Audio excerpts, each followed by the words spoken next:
కదా నీ కథ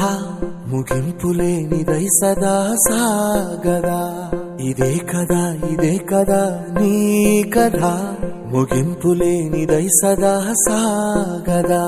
నీ కంటి రెప్పలంచున మనస్సు నిండి పొంగిన ఓ నీటి బిందువే కదా నువ్వెతుకుతున్న సంపద ఒక్కొక్క జ్ఞాపకానికి 100 ఏళ్ల ఆయువుందిగా ఇంకెన్ని ముందు వేచెనో అవన్నీ వెతుకుతూ పదా మనుష్యులందు నీ కథ మహర్షిలాగా సాగదా మనుష్యులందు నీ కథ